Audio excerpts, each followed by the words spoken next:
Hello and welcome to today's episode, Light in the Tunnel. Today we are in Greenvale Gardens. This is one of the products of Greenvale Hotel. They are located at Committee Road, and these people are doing an amazing job. If you want to hold a conference, you want to have your people just sitting somewhere and just taking some lunch or dinner or something, they are there. If you have a meeting and you want somebody who can just host your meeting and do it professionally, Greenvale Hotels are doing the same.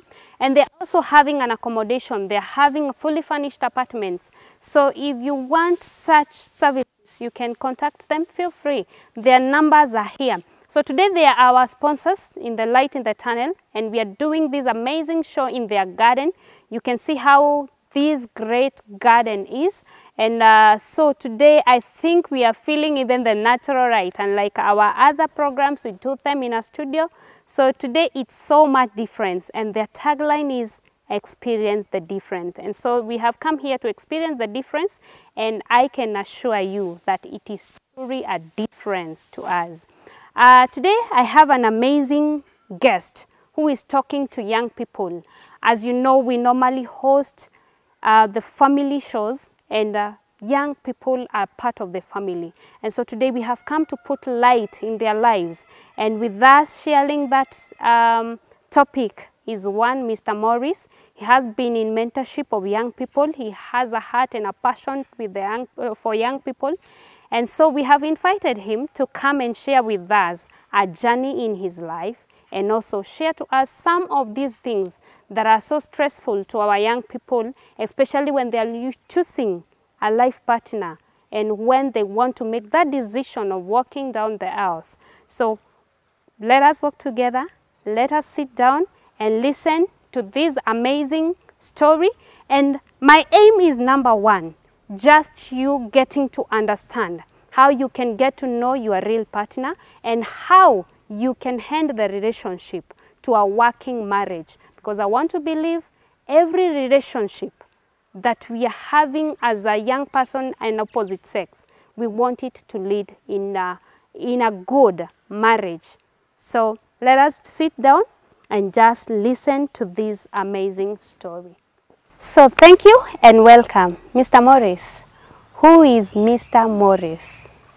Oh, thank you so much, Liz.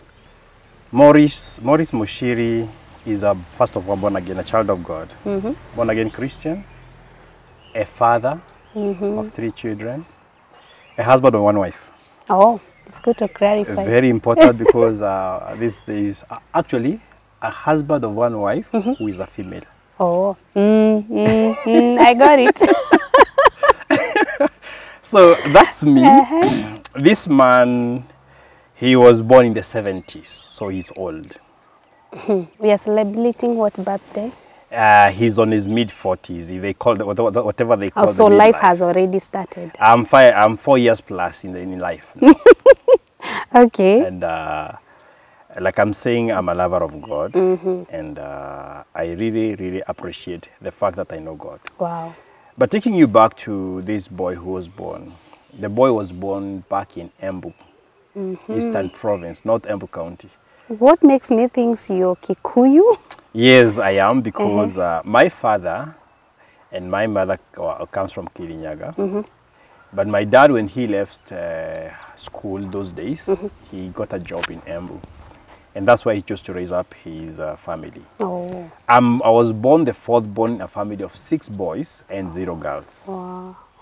My mother did a lot of effort looking for a girl, but she never got one. But after number 6, he said, you know what? I'm so blessed because I'm going to receive 6 girls in this family. And today she's a happy woman. Wow. So born back then, and then after, when I was 10, we migrated to Kirinyaga, into our ancestral land, where my dad had his inheritance. So we went to Kirinyaga, and that is where then I really grew up in the village. I'm a village boy, let me use that word. A proper village boy. Really? Who knows how to drive the Mercedes in the village. Those Mercedes that you used to look at the valley, and you just go getimbo. It's called getimbo in French. Those getimbos and those mikotenis of the kids, where the grease was the cow dung. You put the grease on it. And you are really a typical village boy. I think if there's something I love is trying to refresh back or flash back my life. Looking at how I grew up. I know how to drive a cow cart. So I know how to put a bull on a cart, go all the way, fetch water, come bring back home. What? I know how to go fetching water with a wheelbarrow. Those are CBC of the days. At least that I can do. That's very CBC. I knew how to go to the so-called yagi, that is the portion mill. Taking a debe of mahindi, and taking the wheelbarrow and taking it for over like 3 kilometers. And we were very comfortable. And when you reach Kamteremko, you turn around, then you step on the parliament. I also know how to... Childhood is fun. Yeah, those hoods were good. I know how to ride a bike, not on top, but upper chini. We used to take, you are too small, and you take a bicycle, so you mikono juu, unaingizia katikati, unaenda hivi. I also know how to take care of cattle and taking them to the cattle dip. I know people don't know that stuff. But on holidays, on Tuesday, we would wake up very early and take our cows for the cattle dip. It was this communal cattle dip where you take all your cows, or you take your cow for artificial insemination, where you have a small place where you take your female cow, and all of these things, I know them from the village. So if there's something I love is that I'm a village-born child. Who understands. And you know the hustle from the village. I know the hustle from the village. I used to go to, when I went through primary school, living from Kangaru to Kirinyaga, my first shock was, I used to go to school with shoes in Embu. Coming to Kirinyaga in the village, there's no shoes.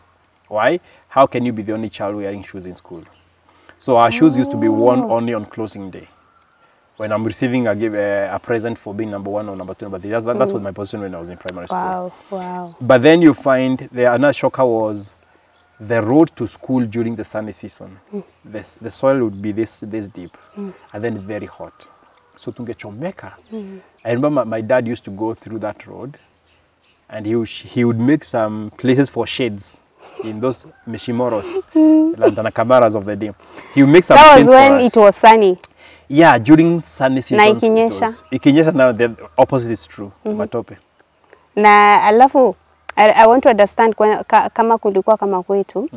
When it rains, sinajua sasa hiyo mchanga inaangalia juu, and now you will walk on it, and you don't have shoes. How was the experience? I would say, you know, kids have nothing bad about them. Kids enjoy anything that comes their way. So we would love when it is matope, actually we would love you and going through it. Because you go sliding. You go sliding actually after school. I had my younger brother who was notorious to that. He knew how to slide. Including you. Stop. I was a good boy. Really? In class 6, I was given the best gift of the most obedient and very disciplined boy in school. The whole school, I was recognized in class 6 as a very obedient boy. Not that I was not notorious because boys are boys. But I think I was an average boy in terms of could behave. I was a good boy. So I think growing in a village also taught me that the changing fortunes of time, you just have to welcome them as they were. Those were the days when you never had, of course, there were no phones. The days when if you want to go to a place, you have to go ukate kimatawi weko barabara kama umepita. Mwenzake ajue ulienda. The days were in the morning, water was scarce. So you put water in a basin. And you first of all queue all the boys because you are 6 boys. So by then we were only 4 boys. The other 2 hadn't gone to high school. So you wash your face, you finish, then you come, wash your legs, finish, then that water you put into mikebes, and then you carry the water to school. Because in school you need to pour water in the class. So you have to go to the parade with your mkebe of water. And this water is full of sabuni. And then the teacher will cane you because your water will gonna smell in class. But then you don't have fresh water to bring to school. So they had to do with what we had to do. So the idea is you had to be careful to plan yourself very well how you're growing up. First track going to high school, I went to Kiamotogo Boys High School. That's still in Kirinyaga. And the primary, you said it? Primary was called Togonye Primary School in Morindoko location, where division back then. Kirinyaga district back then. Now you have a county. I try to remember my geography from the past. So high school, I went to Kiamutoga High School. After doing well? After doing well in class 8, I was called to Kiamutoga Boys High School, and off I went. Now, why I mentioned that is because the school again gave me a shocker. First of all, I enjoyed going to school on foot. It was like how many kilometers? 8 plus. High school? Yeah, high school you would walk because Dad would only afford like 60 bob. So you use 30 bob either to go to Ndifalas, to Kutu, to Kianyaga, to Kiamutoga. That's 10 bob. And then you are left with 10 bob as a pocket money. Or you choose to trek and save the 30 bob for your pocket money. And so we used to walk to school as fun. And those around 20 kilometers there about, yeah. I think 20 or 25. Yeah, in the morning and in the evening? No, it's boarding. So opening, midterm, closing, and everything. But in school was mischievous because those were the days when also strikes were rampant, when big boys were behaving funny. So I grew up also in a place whereby you could have gotten spoiled if you wanted to. Because there was too much of drugs in school. That's true. And in every 2 or 3 weeks, there must be something for us to strike about. If it's not Bosho in the Githeri, it's about toilets are bad, so we have to changa and get some petrol from out there with some bad boys. In the night, we collect all the toilets together, burn them. If there's nothing else to complain about, you have to agree to go beat the teachers.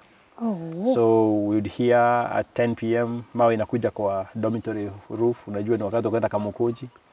Kamukoji mnapata instructions za kwenda kupiga walimu. You don't even ask why are you beating teachers. The whole thing was... You target one specific teacher? No, you might or just anyone? Pigeni headmaster leo, pigeni mwalimu fulani kesho. We are looking for reasons to get expelled from school.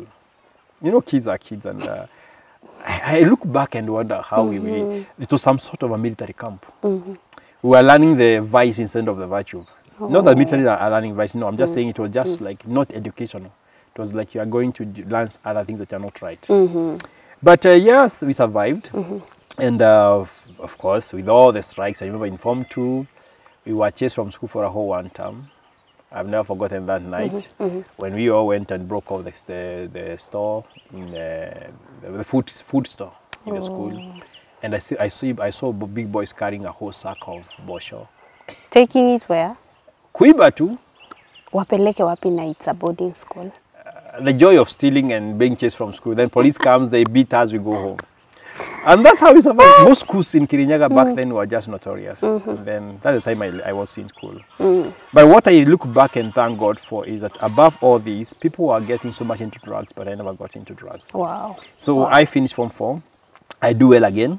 I was bound for the university, but then my dad could not be able to raise the fees. So I finished and I told dad because I was the 4th born. I don't have to sit back waiting for you to get that money because you have burdens for other kids you're paying school fees for, other than college. So I chose to go with him where he works in Embu, kulima shamba kidogo, and we went and planted peas. Actually, I did chukaranga. I planted and harvested and sold them, got some money. While I was doing that, my dad brought me a taifare one day and told me there's an opportunity in National Youth Service. Would you try? I told him that I will try, and I know I'm going to be taken. And by then, I had not even given my life to Christ. No. But I went and did the interview in Kirugoya, and surprisingly, I was the first boy to be given the call-up notice. Wow. So in 1995, I reported to National Youth Service in Gilgil, and I went through the basic paramilitary training for 6 months. I really enjoyed those moments. I miss those moments. I can tell you for sure. That is, if today I'm asked, I would say if my kids finish high school, I would be happy. Even if they're going to go to the campus, I'll be happy if they can go to National Youth Service and come back home. Wow. Because there is too much value I got from National Youth Service. Really? First is time. For me, I've never failed anybody on time. I can attest to that because of today. Yeah. Call it 8, call it 9, call it 9:05, I'll be there. Wow. It's a culture I adopted and I got from National Youth Service. After National Youth Service training, I went for nation building in Nyandarua, Kachunga Kondo, Buzi, Kalima Mawaru, because you go to nation build before you go for your course that you chose. Oh, so this is a course from based on your results, you are given a chance to book your 3 best courses. Oh. So for me, I chose an engineering course, but I had to go for nation building It's like kutafuta your school fees kwa ufupi. That's how they structure their whole system. Because the whole training is for free. So I went to Nyandarua, did it for 2 years, 1996, 1997. Then I was called for my training in 1998. And I went and pursued telecommunication engineering, a diploma course. JICA sponsored back then. So it was quite a very rich program. So in 2000, I left school. And by then, I thank God because while I was in NYS, I was introduced to God. I received Christ as my personal savior. Wow. I became a Sunday school teacher in National Youth Service. Really? Yes. After the basic training, by the time Moi was coming to flag us off, I received Christ in the sea was very strong. Wow. Very, very strong. So I received Christ, and then I went to national building while a born-again Christian. And my passion of becoming a Sunday school teacher started just immediately. Because I went, after getting born again January, 6th of January 1996, I went to Nyandarua in February, and the first Sunday I saw kids walking to the dining hall in that particular camp. Then I saw them walk back home. I asked what's the problem. They say they are no teacher. Because what used to happen is that before you go to the camp, the guys who are there have gone to the training institutions. So there is nobody to treat them the Sunday school. I went, picked them up, I brought them to the same place. I taught them the word of God as I knew what. Wow. It's very funny. Somebody cracked a joke and said, Kikuyus, when they get born again, they're like they were with God from the beginning. They start preaching. I think it's because of the background that we are living. Who are church. I don't know what somebody say that Akikuyu akiokoka anakuwa kama mhubiri kesho yake. I don't know. Wow. I think there's a culture of listening to music, it's a gospel. A culture of staying with your mother who is already a member in the guild or mother's union. He's already a pastor at home. A mother who preaches to you in the evening or prays with you. So you are already. So I want it very clear. Even before you surrender to God, you know God.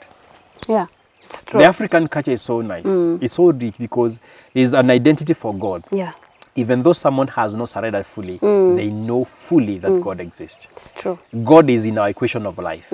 But unlike other cultures, because I've traveled a bit, and I know there are places that God is, like, let me just jump my gun. The time I was given work to go and I went to Brazil. And the taxi driver who was carrying me asked me, how do you see about our girls here? I was like looking at the window, I was like, this guy wants me to see the beauty of naked women on the beach. And I said, thank God, I know God the African way. Because them is not sin, but for me, I was feeling, how can I be naked, my wife naked, my daughter naked with a teenager, and you're walking and basking on the beach.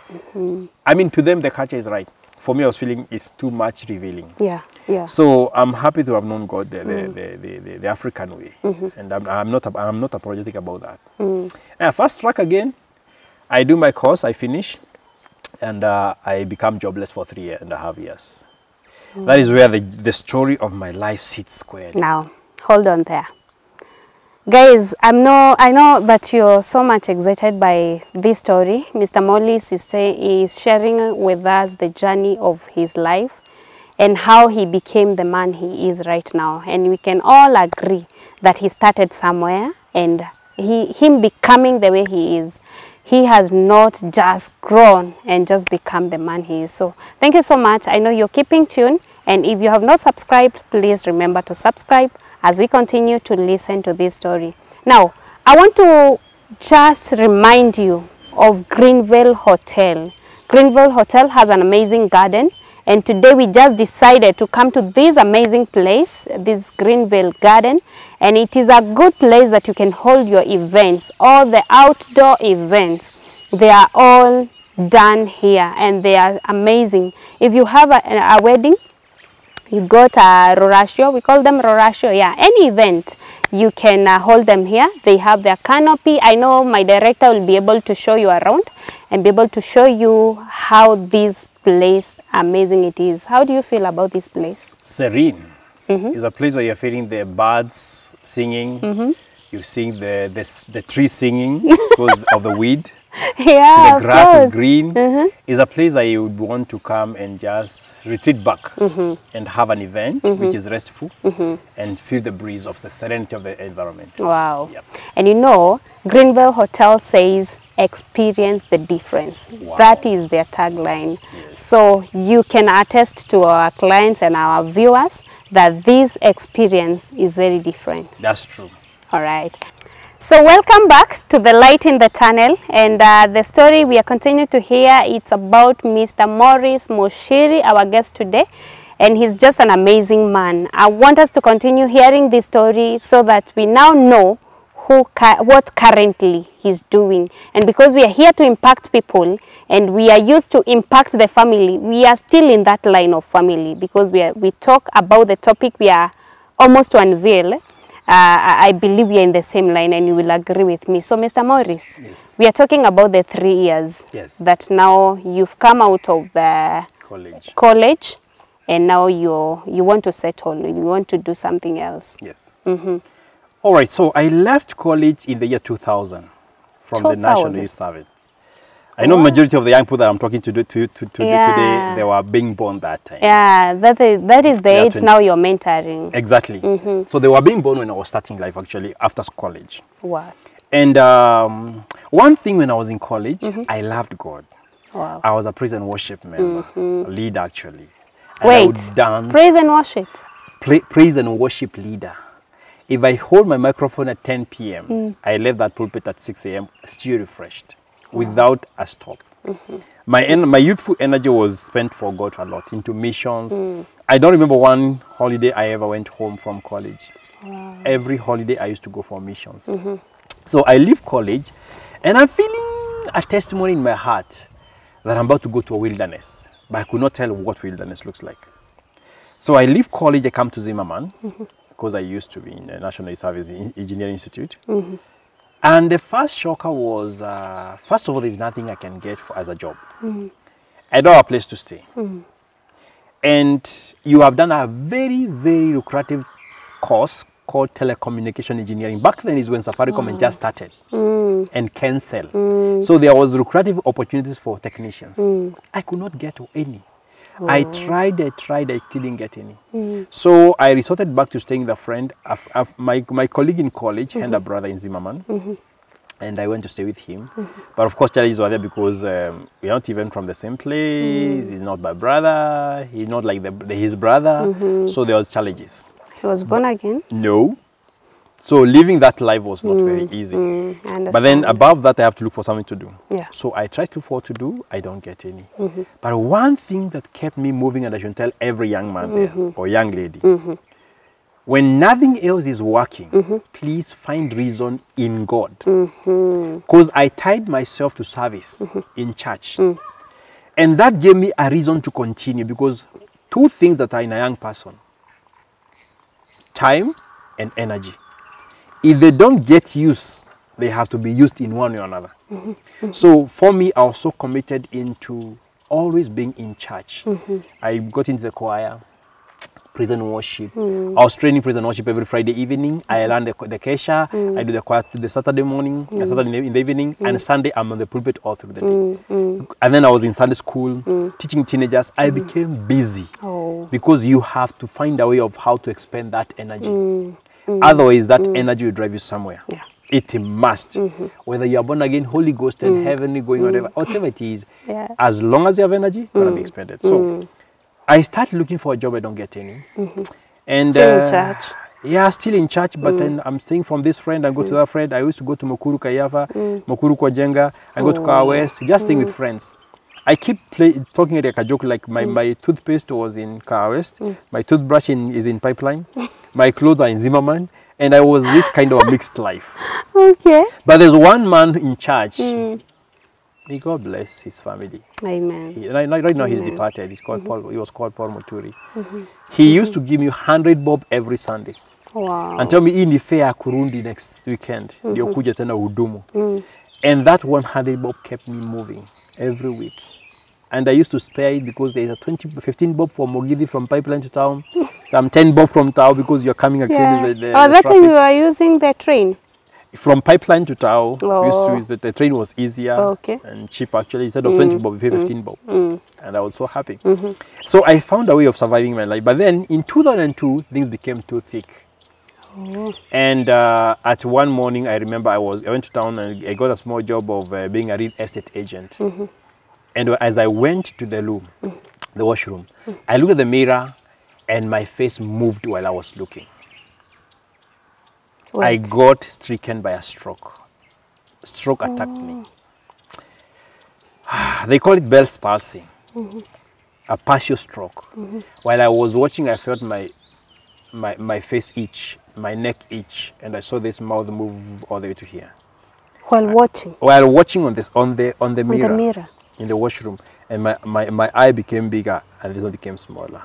This one refused to close completely. So I got disfigured. Because I'd gone for 5 months, not even allowance I was given by that employer. It was very hard times. And I was staying with friends. It was so hard. Here I am in Nairobi. My family, my dad had just been retrenched from the employment, so he was in a village waiting for his man to come. He was not coming through. So there was nobody to attend to. So those stress of the moment and of course life hit me, and I went to Kenyatta National Hospital, disfigured.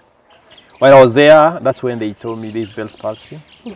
And I was to be tested first of all for HIV back in 2002. It was so like a traumatic. It was almost like a what? I mean, you're given the name of your mother to be tested because you don't give your name. Because when you're sitting together, you're not called Maurice. You are given the name of your mother. So your mother is the one who's called. I don't know. It is you. Also, that is when it was almost like a what? I don't know what I'm looking for. But it was just bad. So I went through that for 6 months for that treatment. I used to go for facial therapy every week. I never had money. And that is when I knew the power of God and being a believer. I used to sleep in my house. In the morning, I'll hear a knock at 6 a.m. And someone would be saying, shika 200. That 200 bob, I would take a shower and run to the hospital, get my facial therapy and come back home. And that's how I survived for around 6 months. And then until I recovered. Actually, the doctors told me that I recovered so fast. Because most of the guys who get hit by this Bell's palsy don't recover. So though today there is more weakness here, it's not what it could have been. Most mouths never returned back. Mine came back. So I thank God for that. Hallelujah. But the same time next year, 2003, the same month, March, I got hit again. But the same? But this time it's not stroke. It's now abdominal tuberculosis. I had like a pregnancy of like 8 months. My stomach was like this. What? And it's when everybody in church is saying, this chairman wa youth, kuna kitu. But then, by then I had gotten a lady in church who was a very brown figure 8 girl, very silent in church, sit back there. When I teach praise and worship, she was always smiling at me here. And one day I was in Acacia preaching, and I saw a very beautiful girl shout from the crown. And I said, Sidwe, how can I be preaching and see a girl? You know wokovu inakwambia hiyo dhambi. Kutamani msichana yenyewe. But I'm a young man who is looking for a girl. How could I? And I'm preaching fire in Acacia. I saw that girl and I was like, zzz, it's like my eyes get out of their sockets. Okay. But then when the Acacia Satisa used to have tea. So hizo kacha zilianza kitambo.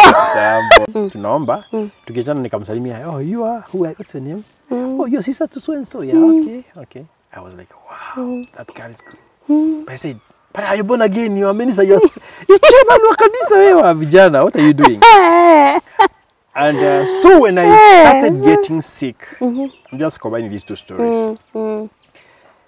People were starting to approach Jane and asking her, why are you rushing?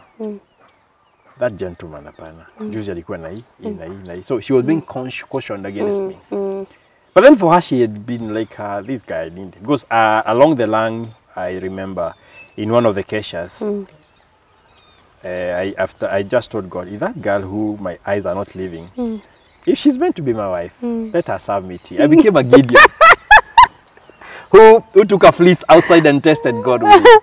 I thought, God, if this girl is supposed to be my wife, let her serve me tea today. The moment I saw her bringing me tea, pale mbele nimeketi kwa hiyo forma mbele. So my God, these are sure proof that this is the girl. I don't remember proposing to Jane. I just asked her, hi. I know we've been talking to each other. Can we continue? Talking. Talking. As you said, yes. No. Hiyo nayo You hapana. know, kuna style watu wamejiwekelea of how to propose. I want to break those things and say, you know what?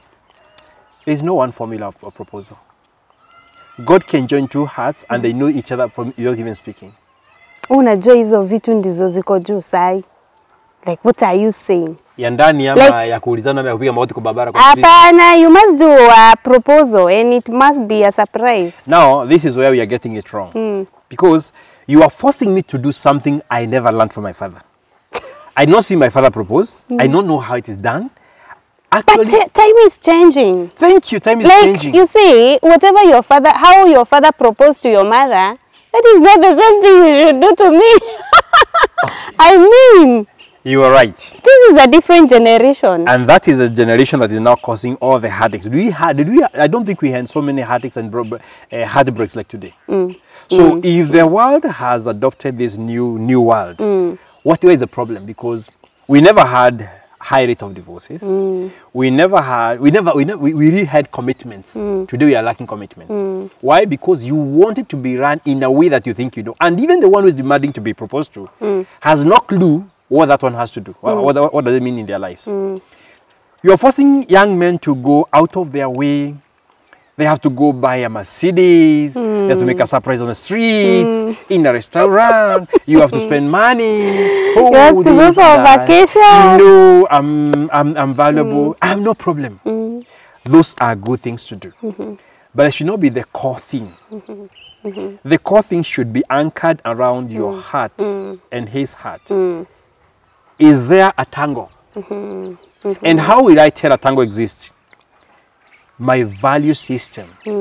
Does it reverberate to your value system? When I see your figure and say, wow. Now, you did not marry the figure. 2 years down the line, you're going to mess that girl.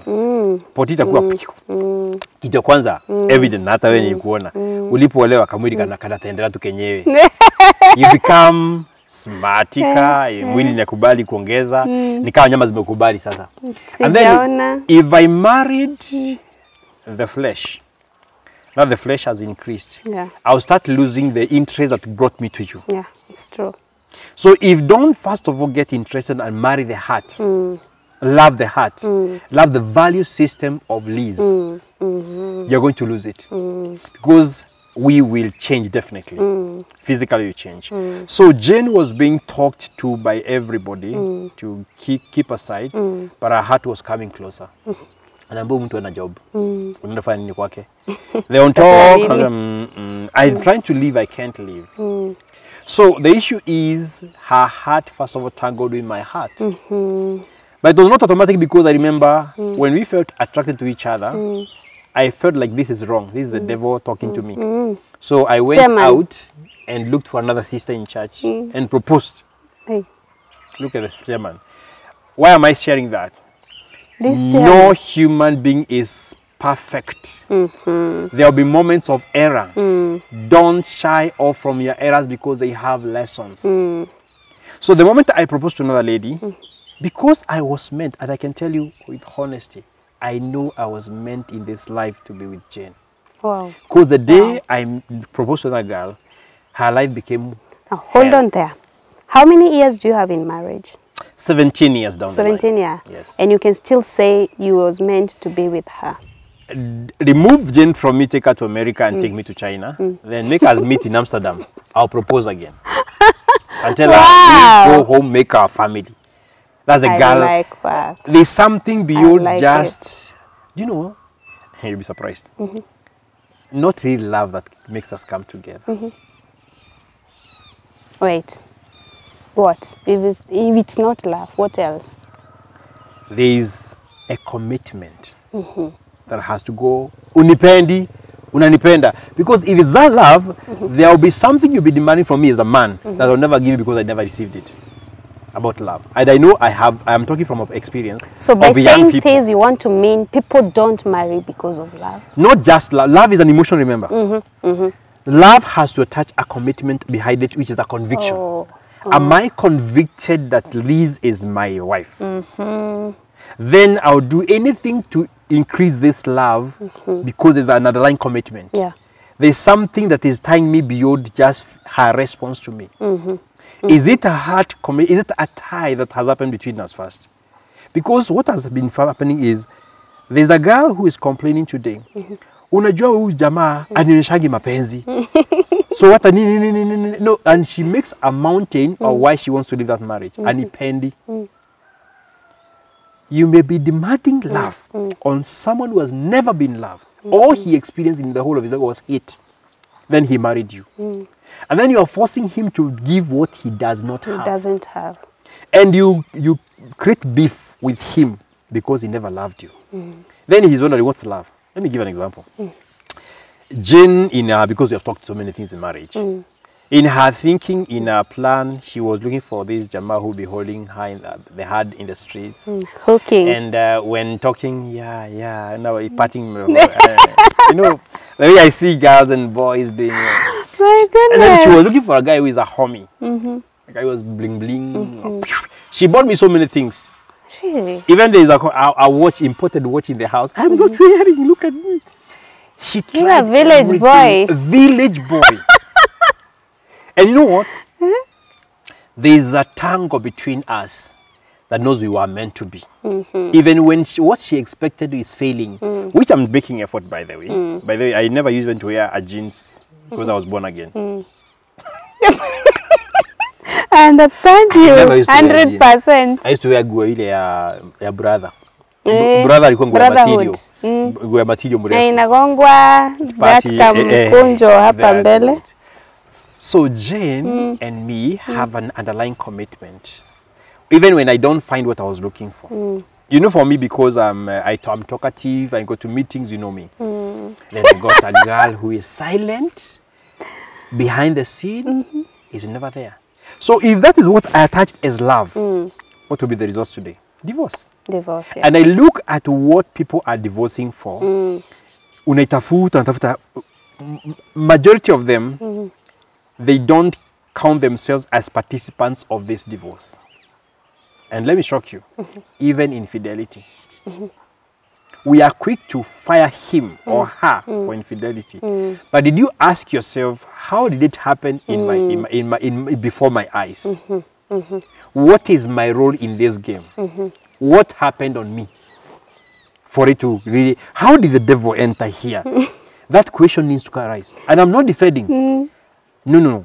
I know the enemy has fought. And I know people can become promiscuous. And I know people can leave each other. But before you fire it and call it off, first of all, fire the first bullet to answer yourself. Even if you are innocent. I always tell people, direct the first bullet to yourself and look through.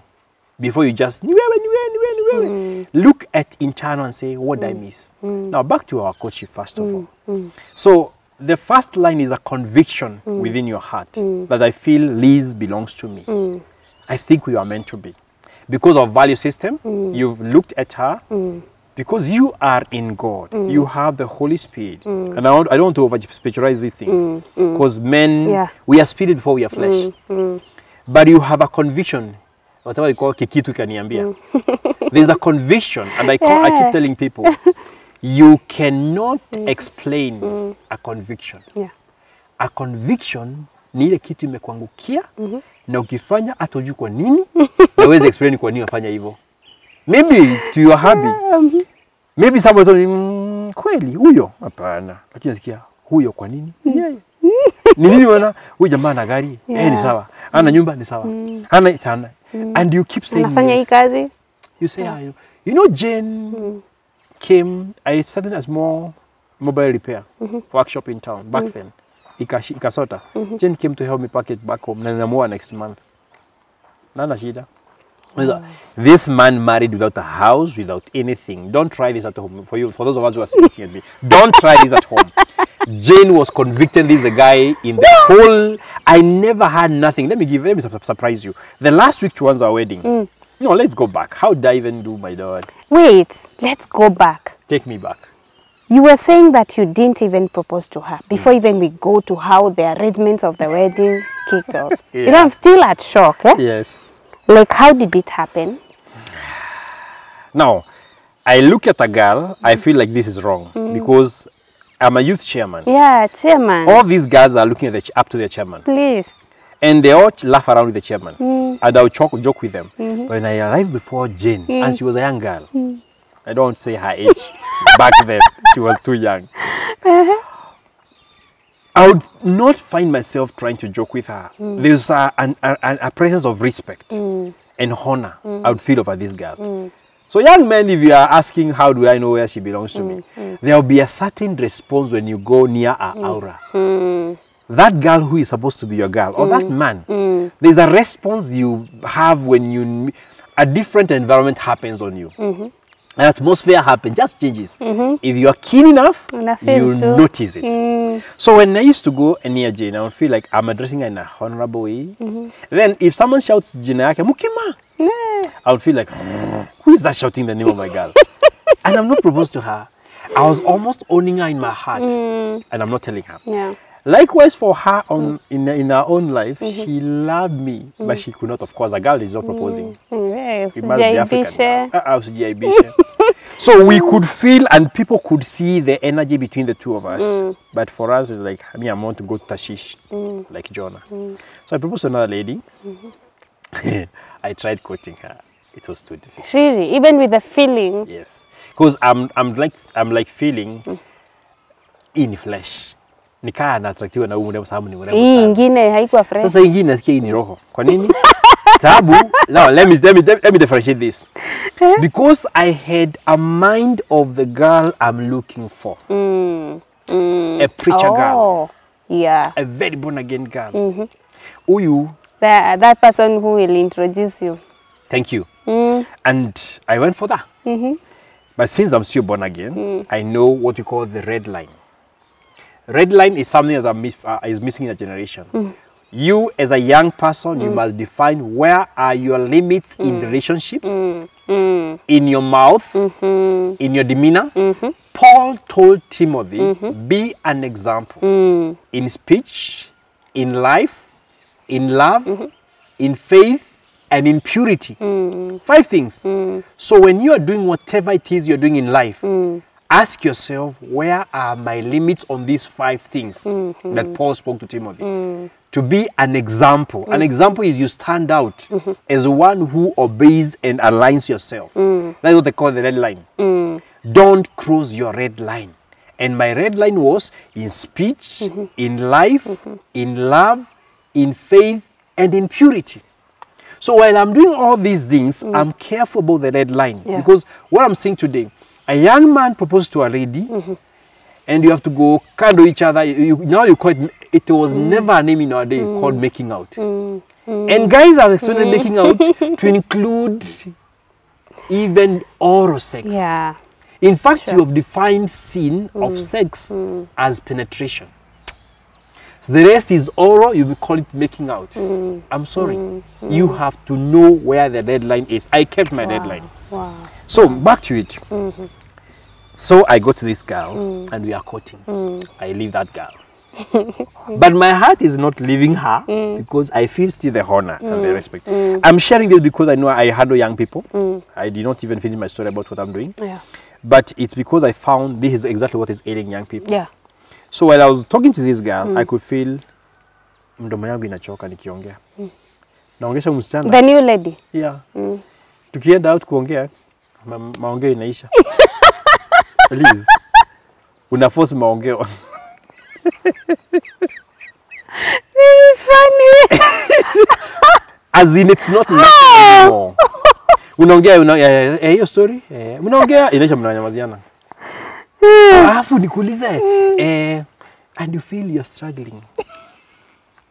You are forcing yourself in someone. I'm trying to understand. And it went for 6 months.